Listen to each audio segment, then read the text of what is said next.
Okay, so I'd like to call the meeting to order. Start by, this meeting takes place in the traditional and ancestral territory of the Mi'kmaq people. We are all treaty people. Number 3 is additions, deletions to the agenda. Does anyone have anything to add, delete? Okay, number 4, approval of agenda. Recommendation that council approve the agenda for the September 24th, 24 meeting as presented. Is there a recommendation? Deputy Mayor, Councilor Bertels, all those in favor? Aye, motion carried. Approval of the minutes. We have 2 sets of minutes to approve. The 5.1 Committee of the Whole meeting minutes. Recommendation that council approve the September 3rd, 2024 Committee of the Whole meeting minutes as presented. Is there a recommendation? Moved by Councilor Bertels, second by Deputy Mayor. All those in favor, raise your right hand. All those opposed, motion carried.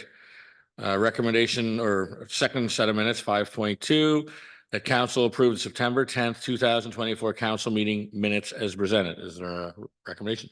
Moved by Councilor Moser, seconded by Councilor Halverson. All those in favor? Motion carried.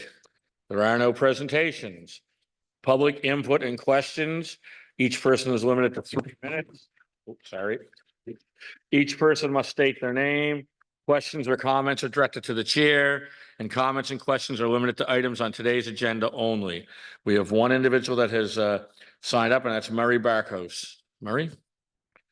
You just go to the podium there, Marion. Yep.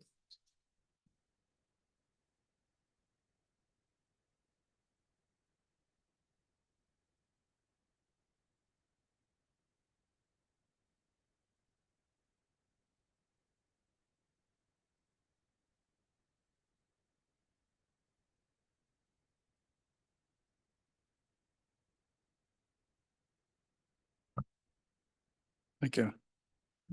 Honorable Mayor, councilors, and friends. My name is Murray Barkos, and I'm here to ask you to accept Brigadier General Sheila Ann Hellstrom as a prominent citizen of Lunenburg. She was the first woman to attain the rank of Brigadier General in the Canadian Forces. She was the Canadian military representative to NATO in Europe. She received many awards for her achievements. She was awarded the Honorary Doctor of Laws from Mount Allison University. She received community service awards from the city of Ottawa. Although Sheila was stationed in many different provinces in Canada throughout her career, she never forgot her hometown of Lunenburg. She was born in the Fisherman's Memorial Hospital and attended school at the academy from her home on Tannery Road, right across from Camp Norway. She attended Sunday school at Zion Lutheran Church and graduated grade 12 from the Lunenburg Academy with high marks. She always visited her mom and dad when she was able, and her last request to me was that half her ashes be buried beside her parents, Dorothy and Al. Finally, in her will, she made generous bequests to the Lunenburg Academy and Zion Lutheran Church. Sheila was indeed a proud Lunenburger, and Lunenburg made her proud. I just want to end up, I know I've only got 3 minutes, but I'd like to end up with a letter that was written to me from Lieutenant General A.D. Meinzinger about Sheila on her passing. He is the top military leader in Canada in the Air Force. He states, "Dear Murray, I was deeply saddened at the recent news of your cousin's passing and would like to express my sincere sympathies to you, your family, and the numerous friends who knew Brigadier General Sheila Hellstrom. While words alone cannot remove the grief you are now experiencing, please take comfort in knowing that the thoughts and prayers of the entire Royal Canadian Air Force family are with you. Brigadier General Hellstrom was a Royal Canadian Air Force trailblazer. She was the very first female Canadian Armed Forces officer to complete the National Defense College and the first female Canadian Armed Forces officer to be promoted to the rank of Brigadier General. Her exceptional 3-decade-plus career was punctuated by outstanding achievements, followed by other outstanding accomplishments. Though she is most noted for her efforts to raise the profile of women in the Canadian Armed Forces, her desire to be recognized simply as a very capable officer speaks to her humble roots. I understand that you may have been one of the last people to communicate with Sheila before her passing on December the 7th, 2020. I'm also informed that in her last email to you, she indicated that she was just about finishing listening to one of her favorite pastime operas, and that for the 4-hour piece she had chosen that evening was War and Peace. Thank you for staying in contact with Sheila, especially in her latter years. And thank you as well for your tremendous work in helping us sort out her arrangements after she had passed. For this exceptional Royal Canadian Air Force officer, you can be sure that Sheila's lifetime of work made conditions better for numerous armed forces members. As we are in the Royal Canadian Air Force, you can and should be very proud of her. Sincerely, A.D. Meinzinger, Lieutenant General. Thank you very much for allowing me to present this. Thank you very much, Mr. Barkhouse. And again, I'd like to just thank you for commenting on Sheila's commitment and service to the country. It's because of, things like Sheila's done and others that we live in such a great country, and we're actually sitting around this table right now in democracy. So again, thank you very much. And it is on the agenda later on down the agenda. And I don't like to predict things on the agenda, but I'm quite sure this is going to go through quite easily. So thank you very much. So thanks. So now we'll move on to 8, correspondence. So 8.1, noise bylaw exemption request for Guy Fawkes Day fireworks, the Lunenburg Fire Department. There is a recommendation there that council approve a noise bylaw exemption for the Lunenburg Fire Department to accommodate fireworks in celebration of Guy Fawkes Day from the back parking lot of the Lunenburg Fire Station on Saturday, November 2nd, 2024, between 7 and 8 p.m. Does someone want to move that?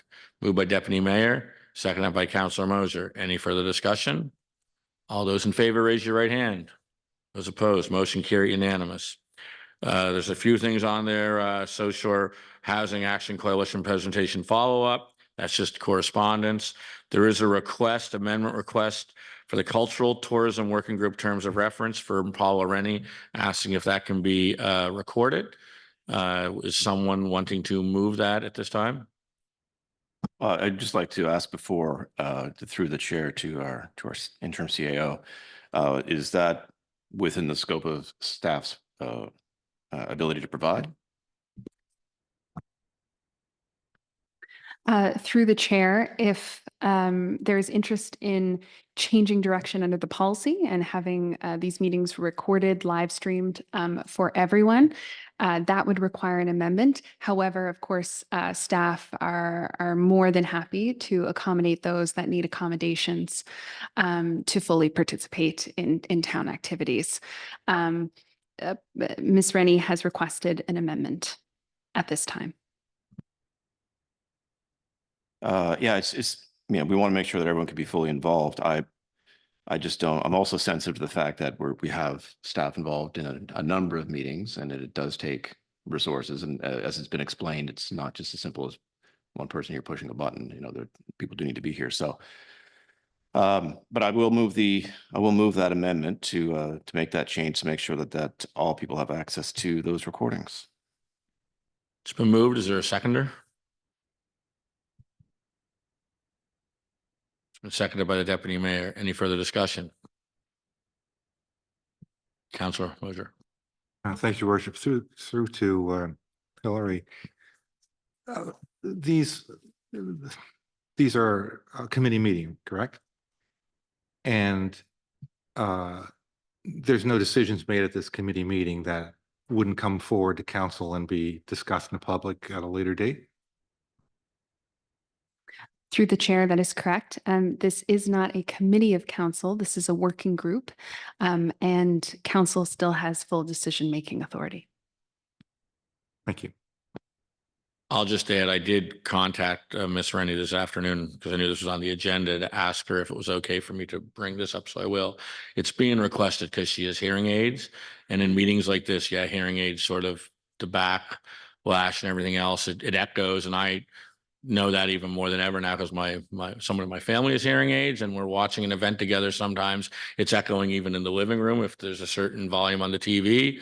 So I think it's just so she comes to all the meetings as a citizen and would like to be able to hear and participate, that way. So that's why the request was made. So I just didn't know if everybody was aware of that. So any further discussion? Motion on the table. All those in favor, raise your right hand. All those opposed, raise your hand. Motion carried 3-2 with Councilors Mosier and Bertles voting in the negative.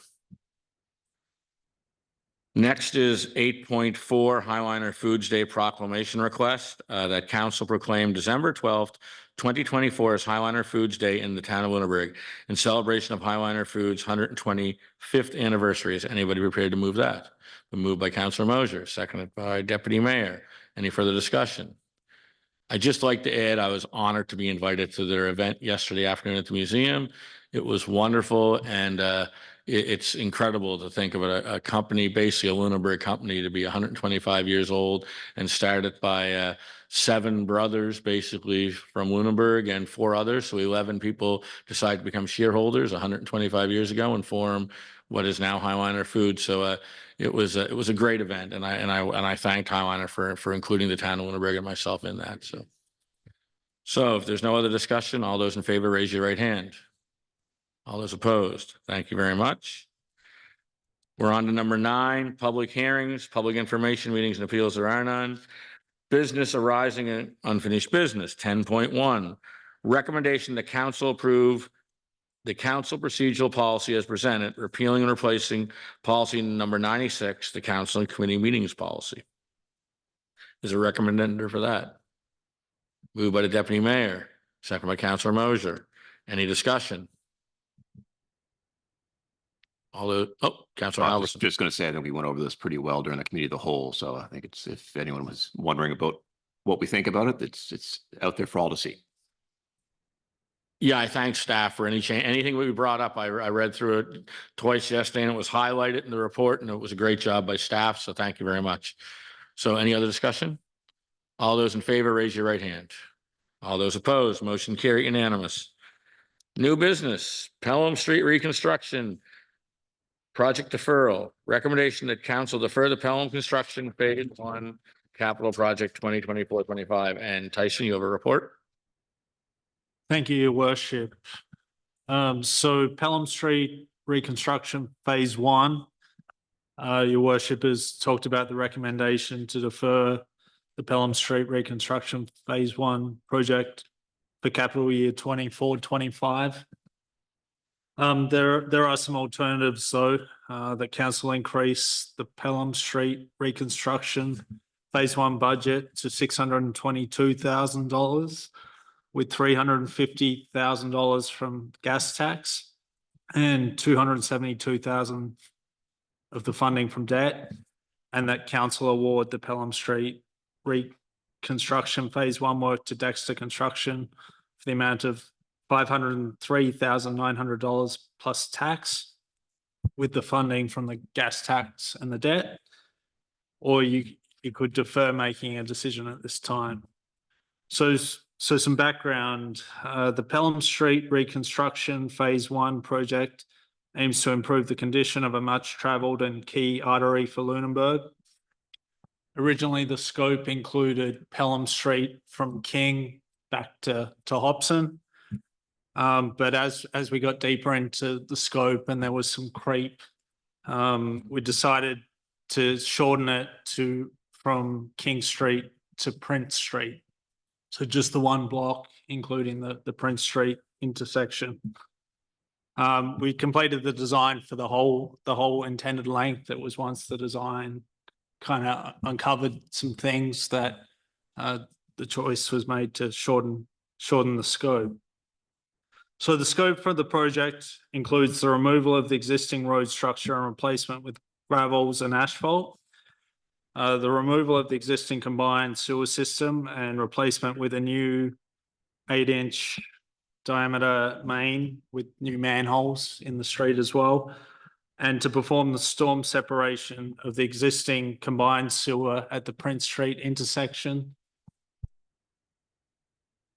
So the amount in the 24-25 town capital budget is $350,000, including the net HST. So it includes the consultant's design and tendering and construction support, and the work to be performed by the civil contractor.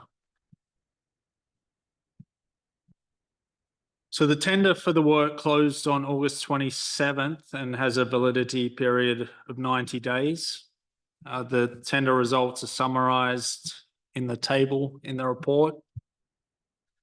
So we did get 3 tenderers, which is better than we've done in some other circumstances. But potentially the timing of the tender, if contractors have busy workloads, it may have pushed prices higher. We did have support for our budget from the Class A estimate prepared by the consultant. So we were hopeful that we would get tender submissions that were much closer to our budget, but that didn't eventuate. So Pelham Street remains a high volume route for east to west travel. This section of Pelham is particularly steep on the north side, and the road surface has deteriorated significantly. So I included a couple of photographs of Pelham Street in the report as well. Despite this level of deterioration, we're confident that the road surface would get us through the winter and into next year. So I touched on scope creep a little earlier, and part of the consultant's scope was to assess the condition of the existing combined sewer. So the existing sewer in Pelham Street is it's old style brick manholes, a lot of good workmanship, but this where we're removing the road surface, it seems like a good opportunity to upgrade and replace this. And the sewer main itself is old 12-inch and 8-inch clay pipe. So again, upgrade that and replace it with PVC. In terms of the financial section of the report, we touched on the existing budget's $350,000. We've drafted up how, if council wanted to proceed with the work, how that $622,000 budget had been arrived at. So there's a shortfall of $272,000 there if we want to go ahead with the project. At the moment, our staff stance would be that it would be financed with debt. Our finance team is going through consolidating the 23-24 budget at the moment. So it's a possibility some of this cost could be offset with funds that weren't used in 23-24. But the quantity of that consolidation is still a work in progress. So we couldn't really guarantee anything to council at this time in terms of that alternative financing other than debt. If council chooses to defer the project at this time, council may consider including the Pelham Street reconstruction phase 1 project as part of the 25-26 capital budget or in future budgets, because the design's complete. So we would always have that to fall back on in future years. That concludes my report, but if there's any questions, happy to answer. Thank you, Tyson. Councillor Halverson. Thank you, Tyson. I do have a couple of concerns here. First off, that the initial allocation for this at $350,000 is, just shy of doubling what we had anticipated spending in order to make this work, and that we're being asked to take on debt to do the work. As it's pointed out in the report, that we do have the wastewater treatment plant coming on board here, and we know that is going to be a big expenditure.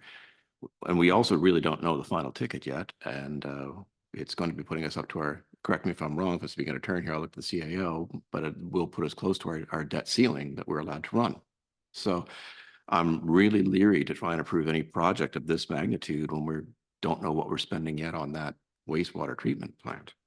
I guess the question I would put to Tyson through the chair is, why was this identified as a priority at this time? And in your opinion, is there a negative impact to deferring this at this time? Will the street deteriorate? Are we worried about the subterranean pipes breaking or any of that? So through the chair, as we talked about in the report, confident in the short-term viability or condition of the resources we're talking about, the project replacing in terms of this combined sewer and the road surface. And again, the photos show the poor condition, but I think between monitoring and maintaining, Public Works is just patched back in a section where we've ran services over to 120 Pelham Street, which is opposite, a little bit up from the Not Ruland house on the opposite side. So again, confident in the short term. Pelham Street was considered a priority because it is one of the main thoroughfares for travel in this direction in town. The condition of the pavement is poor. So yeah, it was that opportunity. There is, as I discussed, there was some scope creep. We did use previous projects though as a guide in terms of an order of magnitude for a budget. We've talked about it before here, but tendering is a dynamic process, and lots of factors out of our control come into it. So have I touched on all the points? Yes, thank you. You have, I mean, the other sensitivity I have to this is what you're talking about here with the RFP creep, the tendering creep. I'm optimistic that, this is a very high tender, much higher than we'd budgeted for. And I'm optimistic that, if we let this one slide and come back at this at the next council in the spring or the fall, that hopefully it won't get any worse than it is now. But that would give staff time to properly assess where we're at with our budget and our debt needs for the wastewater treatment plant before making a decision on whether to spend this. I mean, frankly, I appreciate what you're saying about the roads. We all drive those roads. We know it is a main thoroughfare. But, if we can put a patch on it now, give us a little time to sort out our finances to make sure we can actually afford what's going on. If there's no risk of the mains, the breaking down below the surface, I'm inclined to defer this at this point. So thank you. Thank you. Councilor Moser. Thank you, Your Worship. Through to Tyson, how did staff weigh the opportunity for funding versus future cost increases? What are the odds of us getting funding for a project like this in the future, and how much of an increase do you see, if you take on this project in 2 or 3 years time? Obviously there'll be an increase in costs, right? So where's how do we weigh that to say that it makes good sense to defer the project?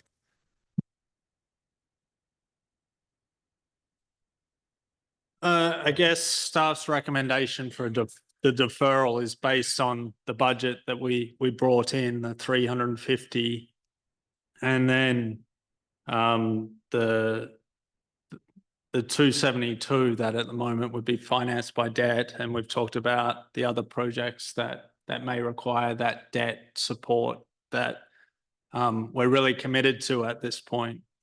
So in reassessing the budget, there's an opportunity to go back and look at it and put some more buffer in there, or some more budget there to ensure the work could be completed. But again, we have a Class A estimate that had us in the right ballpark, and we kind of tailored the scope to try and match that.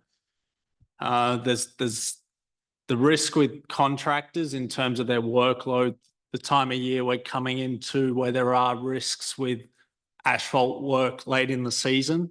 But we performed asphalt work on Victoria Road last year successfully, and it was well executed, and that work was within budget. So there's a lot of factors that come into play. And in terms of the break even, it would be nice if our budget was a lot closer to our original budget that was approved by council, and the capital was a lot closer. And that's really why, a big reason why we're recommending the deferral, but ultimately it's up to council's discretion if that's the way you wish to proceed. Well, I guess I'm just trying to get a foundation, the base, the deferral, right? So in the original scope of work, did it include the underground infrastructure for the pipes, as you mentioned? Through the chair, it didn't, but it included the extra block. So it was from King Street up to Hobson, and this is King Street to Pelham. So this is a single block. Okay, so we shortened the street, but we increased the dynamic of the project. We increased the scope to include the underground infrastructure because once we'd had a chance to properly assess it, it made sense to do that. Okay, so then normally in the past, like we would, a project of that magnitude, especially when we're going to do an underground infrastructure, we look for funding for a project like that. So I have no problem deferring this with the opportunity to seek funding for a project of this scope, and then we might be able to do the 2 blocks as we originally intended for actually below the cost that we're looking at now. So that would be where I would hold staff's hand to the fire, is to look for the funding before we initiated the project again. Thank you. Any other comments? Councilor Bertels. Thanks. I just wanted to say comment that I agree with both Councillor Mosier and Halverson's comments. We don't want to put a Band-Aid on the road neither, but we have to figure out what's best. I am cautious about deferring it because of the cost potentially increasing, but I agree with Councillor Mosier. We should be looking for some type of funding. Thank you. Anyone else? I'd like to just add a few things. One, I'd like to ask a question. So is this gonna hold up or delay the Knott Ruin House plans by any way?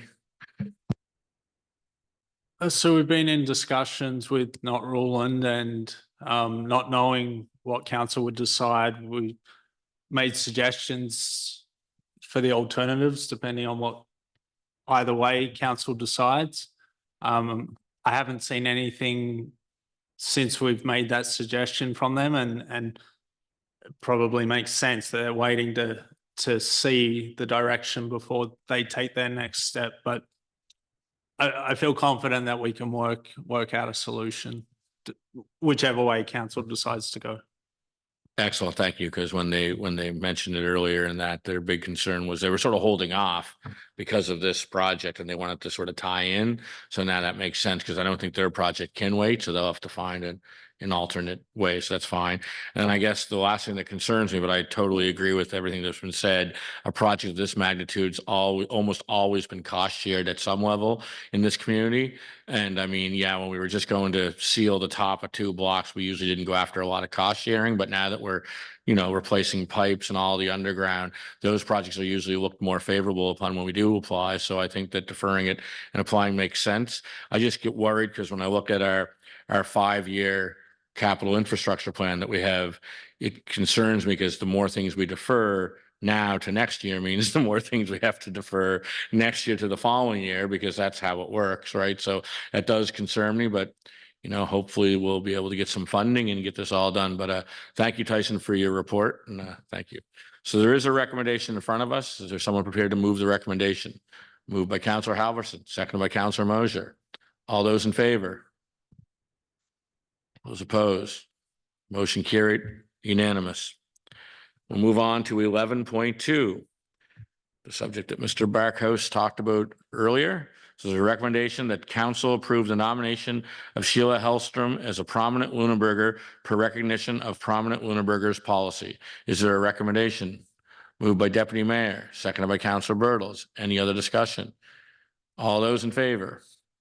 All those opposed? Motion carried, unanimous. Thank you again, Mr. Barkhouse. No, thank you. 11.3 is the redesignation and rezoning of Lower Green Street, MPS and LUB amendment application. Recommendation that council approve first reading of the amended municipal planning strategy and land use bylaw to redesignate PID 600-52495 and PID 600-52503, rear and front portion, and PID 600-52511 and 600-52529 and 607-34167. Feel like I'm calling bingo. And 600-52552 and 604-87857. 6005-2560, 6005-2578, 6005-2586, 6005-2594 to residential and rezone them lower density residential. So is someone prepared to move that recommendation exactly like I said it? To move by Councilor Bertels. Is there a secondary? Seconded by Deputy Mayor. Is there any other comments or questions? Councilor Mosier. Well, for me, I don't agree in changing the land use strategy in that area. As staff pointed out in the report, to have like an oasis of low residential in the middle of everything else. There's commercial in behind it, and there's or I should say, recreation in behind it, commercial in front of it, and all around it. It's been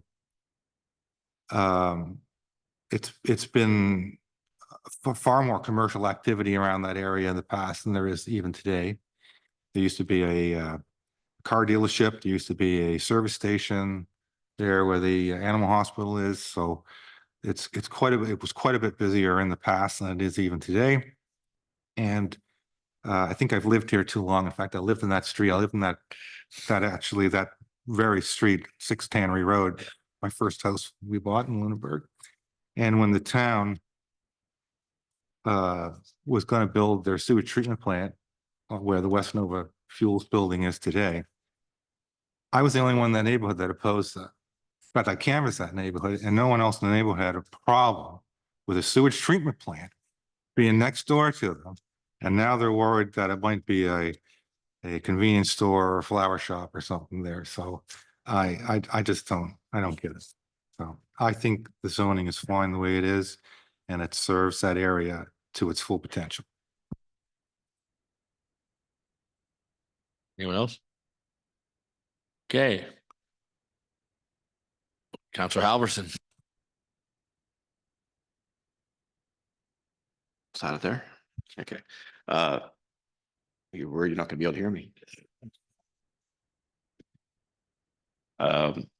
No, I actually I appreciate this first time I'm hearing about the wastewater treatment plant. That was a very interesting developing wrinkle in that, but can you imagine what was there now?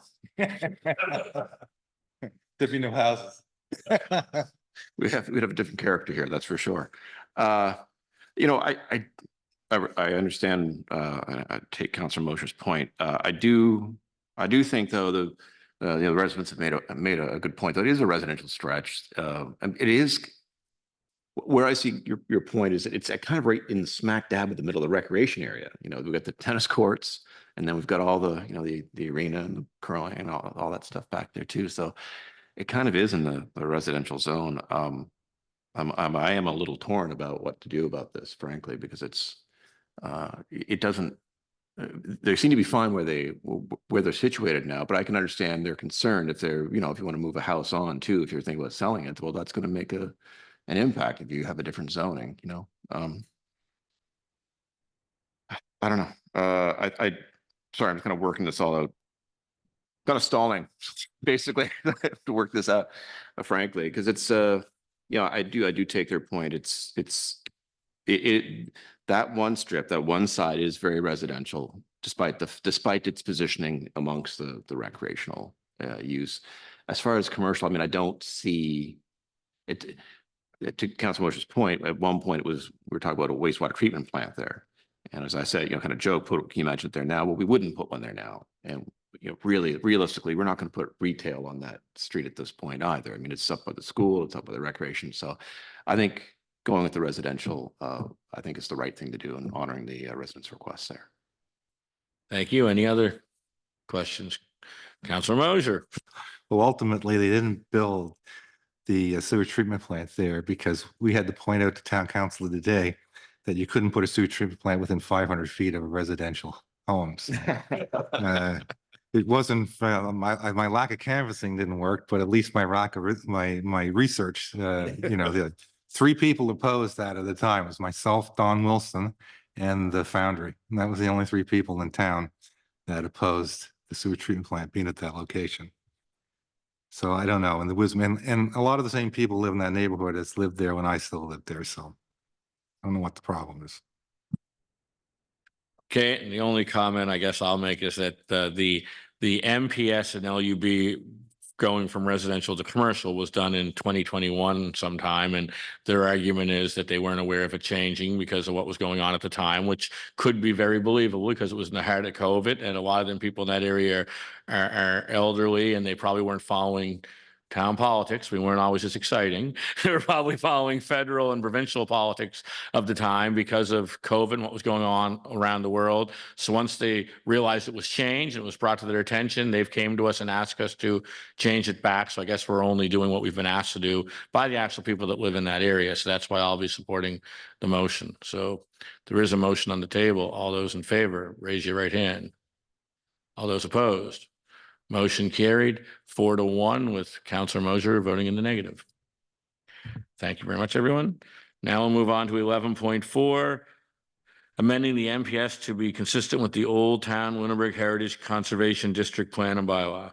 There is a recommendation that council approve the first reading of the amended municipal planning strategy as presented in attachment A to ensure consistency between the municipal planning strategy and the Old Town Lunenburg Heritage Conservation District Plan and Bylaw. Is someone prepared to move that? Moved by Councilor Mosier, seconded by Councilor Halverson. Any discussion?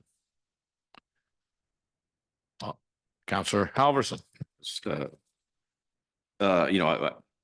I just feel like it's important to note that we need all those 3 pieces of legislation to work in conjunction with each other. So bringing this just brings it in line with the other 2 pieces. So I mean, I would invite our interim CAO if you have any other feedback you want to make about that, any explanation, but Through the chair, as you are all very well aware, you adopted a new Old Town Lunenburg Heritage Conservation District Plan and Bylaw on February 27th. After that decision, staff sent the document to the province for review. And these are what staff feel are essentially administrative changes based on the province's advice. Again, to make sure that all our planning documents are aligned and they're working in conjunction with another. You'll also note that as currently written, our planning documents refer to a review of the Heritage Conservation District Plan and Bylaw and Architectural Control Area that is now, as being incomplete, it is now complete. We should also not have factually incorrect information in our planning documents. Thus, again, staff feel this is a largely administrative issue. Thank you. Any other discussion? All those in favor of the recommendation, raise your right hand. All those opposed, motion carry unanimous. There are no notices of motions. There's no motion action list. So recommendation that council move in camera to discuss agenda items 14.1. Oh, you have something. I'm sorry. I was looking down and reading. Sorry about that, Councilor Halverson. that's all right. It's all right. I do have my notice of motion for our one last final meeting. Yeah, you're not going to keep it quiet that long. So I want to make a notice of motion to rescind the renaming of Cornwallis to Queen and changing it from, and changing it to one of two options, either San Juan or reconciliation. So I'd like to put that on the next meeting, please. Thank you. Anything else? Sorry, I missed that. I didn't see you waving over there. I was excited we were almost through, right? I know your head down. You were. I was like, driving, man, yeah, driving. wasn't it? Okay, thank you. So that'll be on the next agenda. So then now we're on to 14 in camera. Recommendation to council move in camera to discuss agenda items 14.1, 14.2, and 14.3. Is someone willing to move that? Moved by Council Bertle, seconded by Deputy Mayor. Thank you. Thank you very much, folks. Enjoy the rest of the evening.